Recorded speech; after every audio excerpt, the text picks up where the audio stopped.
welcome back to my channel. I just want to say thank you for everyone who's been supporting our platform through YouTube that we are now monetized. Yay! Alright. So on today's video, because it's very what do you call that outside? Gloomy, Rainy, gloomy. It's I can thought be that of, way all weekend. yeah, I thought of, because in Philippines, during this, like, if this kind of season, it's kind of like there's a typhoon, but not. We tend to eat pancit canton. This is not sponsored. Lucky Me, the Canman. This is not sponsored. It's just we love Lucky Me pancit canton. I know it has MSG, but this is one of the food that we're not eating this every day. So I was thinking of this today's video. We will ask my husband to eat this spicy. He hasn't eaten this kind of version, the spicy noodles. Right? You haven't had this. You always have a combination of the original and the spicy, but spicy alone. So I cooked this noodles. This is spicy pancit canton. And while we are eating, it's kind of like mukbang, right? Because I cooked 2 pieces of it. So I want to ask my husband about, since we've been married for, 7 years? Together for 7 years. I want to ask my husband some Filipino stuff. Yeah, time flies, right? So, I don't know if you guys want to ask something about us, or, not too personal, leave the comment down below. But basically, I would like to ask my husband about the culture and his first impression of the Philippines, having a Filipina wife. Yay! Okay, Han, first question. Well, we gotta taste the pancit canton first. It's also my first time again from a very long time, because I always do the calamansi and the sweet and, was it sweet and sour, something? Alright. Yeah.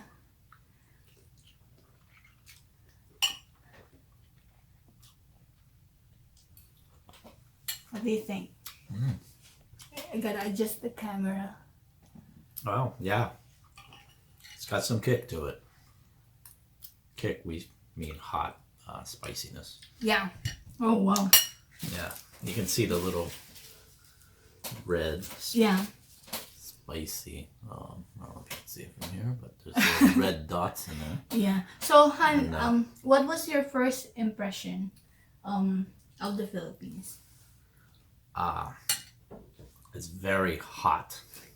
Well, not humid. weather-wise, yes, it's a given, but the people in general. People in general, very, very friendly. I think that very hospitable. I think those are probably 2 of the words I'd use. Okay. Because I always have a smile on their face. You can see a lot of people are struggling, but they seem to be happy. For the most part, they have less, as you can see if you compare it to the United States or most Western countries, but they seem happier with less. Where we have a lot, relative to places like the Philippines, but we seem less happy. But now he's happy because he's with me. Yes. Sana all. Okay, so yeah, you mentioned that he loves pancit canton. So you mentioned that Filipinos are very happy, but I remember you also encountered Filipinos who's like looking to me, like really not just looking, but like staring whenever I'm with him. Yeah. Well, that's also something else. Unfortunately, it seemed to be more about the older Philippine women. I've noticed they tend to stare a lot, and usually when you do stare, it's either out of admiration or disapproval. And just from the stares we get, it's not out of respect. It's definitely disapproval, and it's you're not gonna love everything about a culture or something, and that is one thing that's I found quite surprising, I guess, that you get these stares of disapproval. Yeah, because he always sees it. Like, I mean, I wouldn't mind because I guess I'm so used to it. But again, I don't know if they're like thinking, okay, I don't know what is running through their minds. Maybe they're like, oh, this girl, she looks young, and this old American guy. Closer. Might be out of the range a little. Like with old American guy, maybe she's like, maybe they're thinking, oh, she's lucky because maybe the American guy gives everything to her, something like that. Or maybe I just came from like nowhere and no job and I'm totally dependent to him, something like that.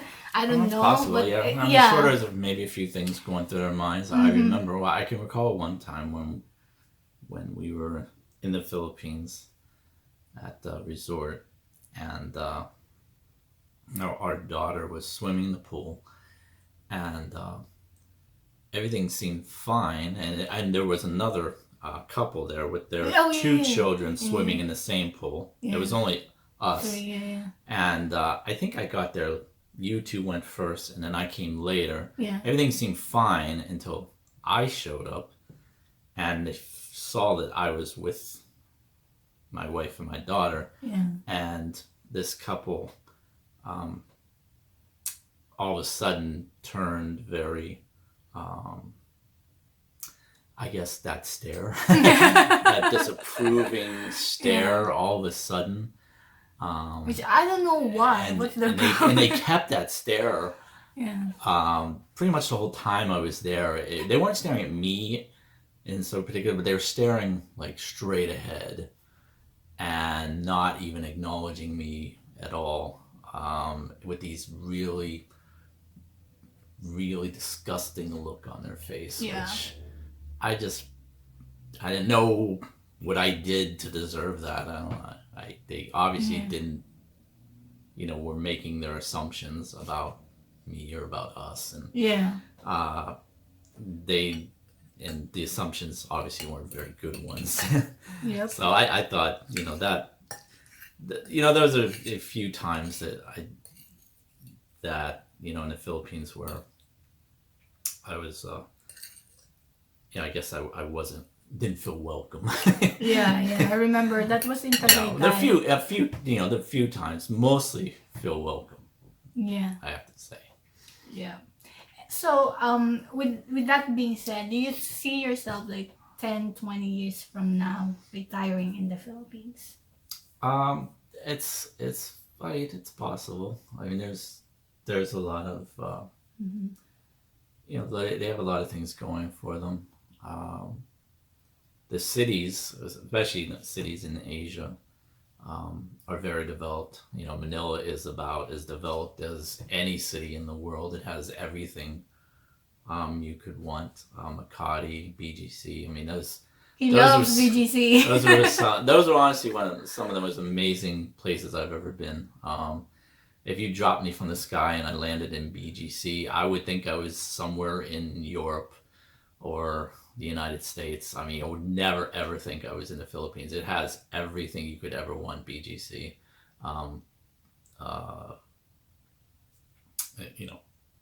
Just no matter where you'd be, BGC, that any place in the world, BGC is has everything you could ever want.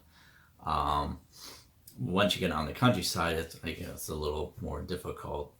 I guess it would depend. I would think in like 10 to 20 years, things would be maybe more developed out in the countryside where you can get, now your people in general, I think, are more reliant on the internet. So you would want, especially high-speed internet. So you'd want to be sure that wherever you lived, like we lived, you'd want to have high-speed internet. At least you want to have I know good you source have, of water. yes, good, yeah, absolutely, a good source of water. You want to. It's very hot there. I mentioned that earlier, and you want to make sure. I would hope in 10 to 20 years the infrastructure would be so that you wouldn't have blackouts anymore. I can't imagine going days without air conditioning. Yeah. No air conditioner, no water. Yeah, no hot water. No I mean, hot that was a He needs hot shock. water. That was a shock when I got there. That in the countryside, like I said, BGC, and that has everything, including hot water. But you go outside the city and there's no hot water. I was shocked because we need to boil water and put it in a pail, hot water. Yeah, I mean that's in Western societies, and hot water is that's just the way of life. I would never think there would be a place where didn't have hot water. That's all. Okay, so how about in terms of speaking? Why are you so hesitant to talk or learn Tagalog? Well, I may not get. I may get some bad comments on this, but no, come on, guys. It's just it's not widely spoken in the rest of the world. I'm mostly Italian, came from mostly Italian parents, grandparents, and such, and I don't know Italian at all. It was my mother spoke. My grandparents spoke it. Of course, they were from Italy. My mother spoke when she was growing up a lot of Italian, and I'm like now third generation. So in America, probably after the third generation, a lot of your customs, a lot of your culture is lost. If you live in America. And you grew up. I mean, you're born. I was born and raised in America. So I would say after third generation, you're American at that point. So I never learned Italian. We never were. We were never taught Italian language growing up, but we did. We did eat Italian food a lot. Yeah. Very good Italian food. Yeah. Homemade Italian food, sauce, everything. You mentioned, Han, primarily you don't really need to learn Tagalog because most Filipinos can speak and understand English, right? Like basic English, right? Yes. Well, yeah, absolutely. It's one of the few English-speaking countries in the world. Mm-hmm. And most of you probably do not know this, but in the Philippines, you have so many. I mean, you're so divided. Really, you have the north region, the middle region, south region. You have all these islands, and everybody speaks a Filipino dialect, which people from the north, from what I understand, can't understand people say in Manila, and then people in Manila can't understand people from Cebu.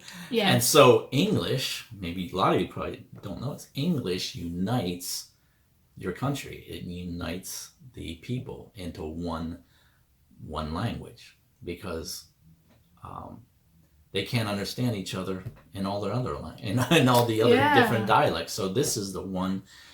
It's the one thing that unites the country. Yeah, so a lot of you may not know that.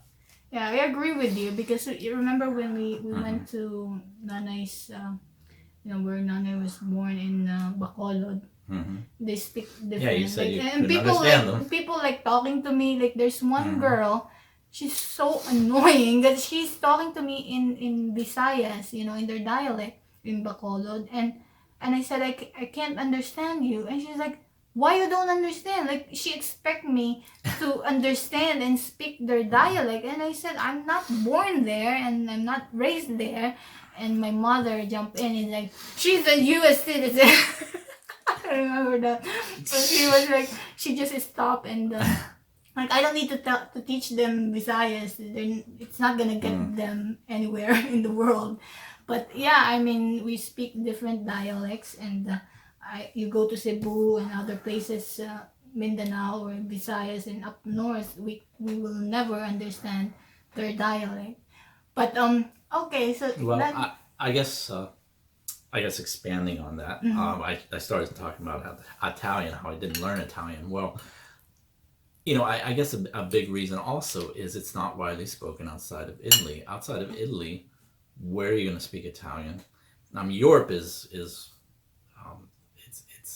riddled with that kind of uh, I wouldn't say problem, but it's riddled with that kind of uh, um, situation. You have all these different countries. They all speak their own language. There's no unity in the language. They're finally getting unity in Europe by a common currency that's been there since 1999, the euro. That's the one thing that's started to unite the country, a common currency, but still some don't participate. You have open borders now, the European Union, where you can, just like the United States, you can travel. In the United States, you can travel from state to state. You can live whatever state you want. You can get a job in another state. It doesn't matter. It wasn't like that in Europe. They're unifying now, where you can go from, if you live in Greece, you can pick up and move to Germany and get a job. No problems. No passport, no papers. So That's the, what do you call European Union, they call it. European But Union. some of them don't participate. Switzerland doesn't participate. I think Sweden does not participate. I could be wrong about that. Switzerland has always remained neutral. But again, getting to my point, language like Swedish, it's not spoken anywhere else outside Sweden. Finnish is not spoken anywhere outside Finland. So like Tagalog is not spoken anywhere outside the Philippines, and most people in the Philippines speak English. I guess the point I'm trying to make is that it's not really worth learning. Now, a language outside of English is very widely spoken around the world. So, and you have to know English. If you're a pilot, you have to learn English. You can't fly because that's the international language of the of flying. So you have to. Everything is in English, no matter what country you go to. In the control tower, speaking to pilots English. And English is taught throughout Europe, even though they don't want to speak it to you because you're American. But it's another story. A lot of times they don't want to speak it, but Okay, but going they do. back. But it's just not widely spoken. So if I was wanted to learn a good language that's widely spoken in the world, Mandarin, absolutely. In China, so Spanish, absolutely Spanish. That is spoken in most of South America. Mm-hmm. It's spoken in Mexico. It's spoken in Spain, of course. So there's a lot of people in the world that speak Spanish also. So those are two languages that would be worth learning, where you're going to, when you travel, you can use it. You can use it. Yeah. Okay, so going back to the Philippine culture, specifically, I'm from Batangas. Not born, but raised in Batangas. What have you noticed, like, when I first moved here with you? Like, I'm talking to my family. I remember you thought we're always, like, fighting. Very loud. Yeah, because Batangueñas or Batangas, people from Batangas, they talk like that, as if you're far from, from each other, and you're like screaming to each other. How do you speak when you're far from each other then? Well, you shout. Wow, I don't know. It seems like shouting there, so I guess it's just louder. But that's how we talk. That's how people in the Philippines and all over the world, as long as they're Filipinos, they know you're from Batangas, they know how you speak, and they thought, you have balisong, that knife kind of thing. Butterfly knife. Yeah. So, what is your favorite food in terms of whenever we go to Philippines, or here we pick up Philippine food? What's the tapa. Tapa. Tapa is great. The nice seasoned beef with the rice and the egg on top. Tapsilog. Tapsilog, yes. Yeah. Oh, that's beautiful. And tortantalong. It's great. I would never think in Italian culture we eat the eggplant also, but never like that, where it's kind of an omelet where you have the eggplant with the egg, and then you put I like to put soy sauce on it, but that's a really nice food. I like the pancit.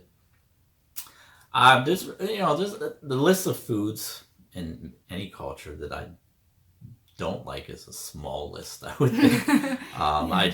I'm a foodie. We call that America. We call it a foodie, which I just like different types of food. I love Japanese food, all kinds of Japanese food, some of the best food in the world. Um, I think I even liked it. I like it better than Italian food, but I would never say that to another I'll Italian. edit this. Actually. Yeah.